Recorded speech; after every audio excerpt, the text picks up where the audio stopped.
कल शाम प्रधानमंत्री नरेंद्र मोदी एक बार फिर से जनता के सामने आए। उन्होंने एक बार फिर से संबोधित किया और कई सारी आकांक्षाएं, कई सारी स्पेकुलेशंस, कई सारे क्यास जो हैं वो लगाए जा रहे थे और कई सारे लोग, ये एक्सपर्ट जो हैं वो अपने अपने तरीके से कह रहे थे कि कुछ बड़ा फैसला जो है वो होने वाला है। प्रधानमंत्री नरेंद्र मोदी कुछ ऐसा कहेंगे जिसकी वजह से पूरे देश को एक बड़ा इम्पैक्ट होने वाला है। और उनमें से कुछ बातें जो हैं प्रधानमंत्री नरेंद्र मोदी ने कही भी। वो डिटेल में क्या सारी बातें हैं वो हमने TNN एक्सप्लेन के कल के शाम के वीडियो में हमने आपके साथ साझा की थी, जिसमें हमने बताया था कि क्या की हाईलाइट्स रहे, जिसमें सबसे बड़ा हाईलाइट यही था कि वैक्सीन पूरे देश के लिए फ्री कर दी गई है। अब केंद्र सरकार पूरा बीड़ा उठा चुकी है कि स्टेट्स और यूनियन टेरिटरीज को वैक्सीन वो खुद प्रोवाइड करेंगे और फ्री ऑफ कॉस्ट प्रोवाइड करेंगे, जिसमें उन्होंने कहा था कि 75% जो प्रोडक्शन पूरे देश में कोरोना वैक्सीन की होगी वो केंद्र सरकार खरीदेगी और 25% जो वैक्सीन है वो प्राइवेट हॉस्पिटल्स या फिर इंडस्ट्रीज जो है वो खरीद सकती हैं। और उनके लिए भी एक कैप डिसाइड कर दी थी कि सर्विस चार्ज वो 150 रुपये से ज़्यादा नहीं ले सकते। तो ये कुछ बदलाव मोटा मोटी जो कल उन्होंने किए थे केंद्र सरकार ने, वो देश के नाम संबोधन में उन्होंने देर शाम 5 बजे जब वो अपनी जो उन्होंने भाषण दिया उसमें ये सारी बातें उन्होंने क्लियर की। इसके अलावा कुछ और डिटेल भी थी, वो आप देख सकते हैं। पर हम जो बात TNN एक्सप्लेन की इस वीडियो में करने वाले हैं वो ये है कि इससे फ़र्क क्या पड़ेगा। कई सारी स्टेट्स और यूनियन टेरिटरीज़ ने ऑलरेडी वैक्सीन जो है वो पूरे अपनी स्टेट में, यूनियन टेरिटरी में फ्री देने की बात कही है, जिसमें जम्मू एंड कश्मीर भी शामिल है, जिसमें कई सारी और स्टेट्स और यूनियन टेरिटरीज़ भी शामिल हैं। तो फ़र्क क्या पड़ेगा? क्या वैक्सीनेशन के प्रोसेस में किसी तरह का फ़र्क पड़ेगा? क्या वैक्सीन को जो लगाने का ढंग था या पेस थी, क्या उसमें किसी तरह का फ़र्क पड़ेगा? स्लॉट बुकिंग नहीं हो रही या बाकी सब चीज़ें नहीं हो रही, क्या उसमें किस तरीके का फ़र्क पड़ेगा? तो छोटा सा एनालिसिस इस वीडियो के माध्यम से हम करेंगे, इसमें जानने की कोशिश करेंगे कि किस तरह से फ़र्क पड़ेगा। एग्जाम्पल लेते हैं जम्मू एंड कश्मीर, जहां पर हम इस समय बैठे हैं। जम्मू एंड कश्मीर केंद्र शासित प्रदेश ने कुछ देर पहले जैसे ही 18 से 44 साल की उम्र के लोगों के लिए वैक्सीनेशन का प्रोसेस शुरू होना था, केंद्र सरकार ने अनाउंसमेंट की थी, तब से ही केंद्र सरकार ने कहा था कि हम अपने सभी जितने भी नागरिक हैं उनको वैक्सीन फ्री लगाएंगे, फ्री ऑफ कॉस्ट लगाएंगे। इसकी तरह कई सारी और स्टेट्स और टेरिटरीज ने भी कहा था। सबसे पहले आपको बता दूं कि केंद्र सरकार ने जब वैक्सीनेशन का प्रोसेस पूरे देश में शुरू किया था, जिससे दुनिया का सबसे बड़ा लार्जेस्ट वैक्सीनेशन ड्राइव भी कहा गया, तो वो सच भी था, क्योंकि देश की पॉपुलेशन के हिसाब से दुनिया का सबसे बड़ा वैक्सीनेशन ड्राइव इंडिया में ही हुआ है और तेज़ी से वैक्सीनेशन का प्रोसेस भी चल रहा है। फेजेस वाइज जो वैक्सीनेशन का प्रोसेस है इंडिया ने शुरू किया। सबसे पहले 60 के ऊपर वाले लोग, उसके बाद जो 45 से ऊपर वाले लोग हैं और पर प्लस कोमॉर्बिडिटीज़ हैं उनको दूसरा फेज़ वो था। उससे पहले जो अगर मैं बात करूँ तो front line workers, health workers, ये सारे के सारे जो लोग हैं वो फ्रंट लाइन वॉरियर्स जिन्हें कहा गया, वर्कर्स जिन्हें कहा गया, वो सबसे पहले फेज़ में थे। उसके बाद एज वाली कैटेगरी 60 के ऊपर की शुरू हुई, फिर 45 प्लस और उसमें कोमॉर्बिडिटीज़, फिर 45 प्लस विदाउट कोमॉर्बिडिटीज़ भी उसमें शामिल कर दिए गए। और उसके बाद जो प्रोसेस अभी भी चल रहा है 45 प्लस वालों का, वो पूरी तरह से केंद्र सरकार डील कर रही थी।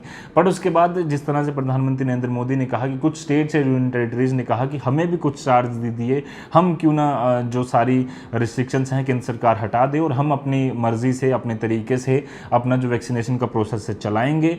हम कोशिश करेंगे कि जितनी भी जो कंपनीज़ हैं वैक्सीन बनाने वाली, उनसे हम खुद खरीदेंगे और खुद जो प्रोसेस है वो पूरा चलाएंगे, जिसको लेकर प्रधानमंत्री नरेंद्र मोदी ने अनाउंसमेंट भी कर दी थी। उन्होंने कहा था कि जितनी भी स्टेट्स या यूनियन टेरिटरीज़ हैं वो अपने हिसाब से वैक्सीन लगवा सकती हैं, बट उसमें कुछ कैप रखी, कुछ रिस्ट्रिक्शंस रखी गई थी, कुछ उसमें राइडर्स लगाए गए थे। सबसे पहला राइडर ये था कि 50% जो वैक्सीन प्रोडक्शन पूरे देश में अलग अलग कंपनीज कर रही हैं उसका 50% जो है वो केंद्र सरकार लेगी।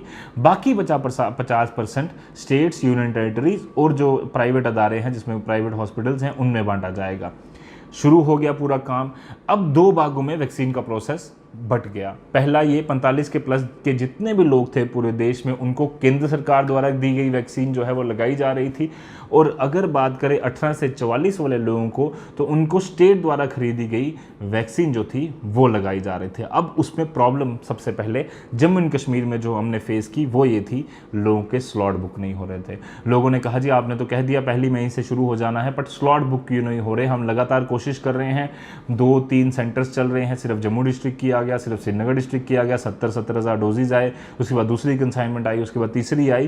पर जो स्लॉट बुकिंग की परेशानी है वो आज तक पूरा जम्मू एंड कश्मीर के जो युवा हैं वो फेस कर रहे हैं। अब इन चीज़ों में जिस तरह से दो, मैंने कहा कि दो भागों में ये चीज़ बढ़ गई थी कि 45 के ऊपर वालों को केंद्र द्वारा भेजी गई वैक्सीन लगाई जा रही थी और 18 से 44 वालों को जम्मू एंड कश्मीर की स्टेट द्वारा खरीदी गई, जम्मू एंड कश्मीर की गवर्नमेंट द्वारा खरीदी गई जो वैक्सीन थी वो लगाई जा रही थी, जो कि कम मात्रा में आ रही थी, स्लॉट बुकिंग नहीं हो रही थी और वैक्सीन का प्रोसेस थोड़ा सा डिले हुआ, काफ़ी डिले हुआ अगर हम कहें तो। जो आम व्यक्ति है उसको वैक्सीन लगाने में काफ़ी देरी अभी भी देखी जा रही थी, वैक्सीन सही तरीके से नहीं आ रही थी।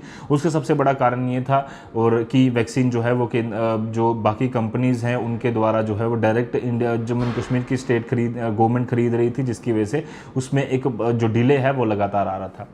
अब उसके बाद हुआ ये कि जम्मू एंड कश्मीर की गवर्नमेंट ने ये फैसला लिया कि हम फ्रंट लाइन वर्कर्स जो हैं वो डिसाइड करते हैं कि कौन से फ्रंट लाइन वर्कर्स हैं, कौन से वनरेबल ग्रुप्स हैं, तो उनको हम पहले वैक्सीन लगा देते हैं ताकि ये कामकाज जो है वो शुरू हो जाए। हमने अनलॉक भी शुरू करना है, जो कि किया गया। जर्नलिस्टों को लगाई गई, जितने भी लोग जो लगातार काम करते हैं, फील्ड्स पर जाते हैं, जो दुकानदार हैं, उन सबको लगाई गई और ये प्रोसेस जो है वो थोड़ा सा फिर से बीच में किक स्टार्ट उसको मिली, पर उसके बाद फिर से स्लॉट बुकिंग जो है वो तब भी नहीं हो रही थी। अब हम यहाँ पर बात करें कि अब जब ये राइडर हटा दिया गया है, अब ये जो एक कहा गया था कि केंद्र सरकार जो है वो 45 के ऊपर वालों को वैक्सीन दे रही है, तो जो नीचे 18 से 44 वाले लोग हैं उनको स्टेट या यूनियन टेरिटरीज अपने हिसाब से वैक्सीन देंगी।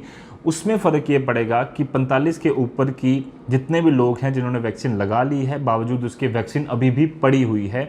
कई सारे लोग ऐसे हैं जो वैक्सीन सेंटर तक पहुंच नहीं पा रहे, या फिर जो अभी भी पॉजिटिव हैं तो उनको 3 महीने बाद वैक्सीन लगानी है, तो उसकी वजह से वैक्सीन कई जगहों पर कोविशील्ड जो वैक्सीन थी वो सरकार के पास बच रही थी, बट वो लगा नहीं सकते थे 18 से 44 के लोगों को। क्यों? क्योंकि वो अलग लॉट था, वो केंद्र सरकार वाला था और 18 से 44 वालों का जो है वो स्टेट को खरीदना था। तो स्टेट की वैक्सीन लेट आ रही थी, केंद्र सरकार की वैक्सीन 45 के ऊपर वालों को लग रही थी ऑलरेडी, जो बच रही थी उसका इस्तेमाल नहीं हो पा रहा था। अब इसमें ये फ़र्क पड़ेगा जम्मू एंड कश्मीर की अगर मैं खासकर बात करूँ तो जितनी केंद्र सरकार द्वारा दी गई वैक्सीन है, भेजी गई वैक्सीन है, उसका इस्तेमाल अब 18 से 44 वालों के लिए भी किया जाएगा। कोविशील्ड तेज़ी से लोगों को लगाई जाएगी। स्टेट अब इंतज़ार नहीं करेगी कि जो हमने ऑर्डर दिया था वो जब तक आएगा तो तब हम वैक्सीन का प्रोसेस शुरू करेंगे। ना ही बाइफर्केशन होगी, ना ही किसी तरह की प्रॉब्लम जो है वो लोगों को आएगी। स्लॉट बुकिंग तेज़ी से होगी, धड़ल्ले से होगी, वैक्सीन ज़्यादा मात्रा में लोगों को लगाई जाएगी, ज़्यादा लोगों तक रीच आउट किया जाएगा और कोशिश ये होगी कि जो प्रॉब्लम्स लोगों को फेस हो रही थी स्लॉट बुकिंग में, वैक्सीन ना लगाने में, या फिर उनको डर था कि कोविड के खतरे से वो भी वनरेबल बने हुए हैं, तो उन सारी चीज़ों को ये सारे एक ऑर्डर जो कल केंद्र सरकार ने किया है कि अब स्टेट या यूनियन टेरिटरीज जो है वो उनको डायरेक्ट केंद्र सरकार ही वैक्सीन का प्रोसेस देखेगी, उससे स्टेट यूनियन टेरिटरीज का जो अपना भार था कि हमें जो है वो 18 से 44 वालों को पूरी तरह से मैनेज करना है वो भी कम होगा।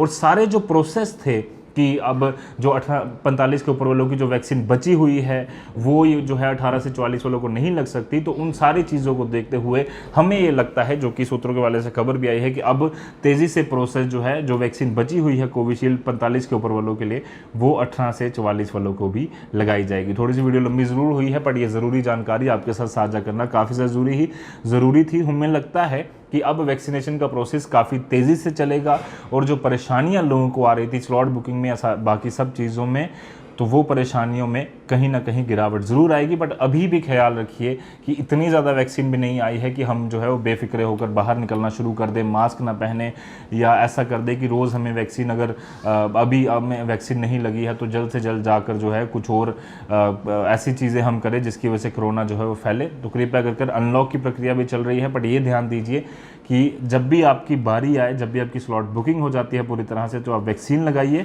बिना वजह बाहर मत जाइए, मास्क पहनिए, सोशल डिस्टेंसिंग के नॉर्म्स का पालन कीजिए और लगातार प्रयास कीजिए कि कोविड को बढ़ाने में हम कंट्रीब्यूट ना करें। कोविड की कमी या कोविड को गिराने में जो भी कंट्रीब्यूशन हम कर सकते हैं उसमें लगातार हम प्रयास जो है वो करते रहें। फिलहाल के लिए दीजिए इजाज़त। मुझे और मेरे कैमरा पर्सन को कमल सिंह को कोविड से जुड़े और बाकी सारे अपडेट्स के लिए आप यूँ ही बने रहिए TNN एक्सप्लेन के साथ। धन्यवाद।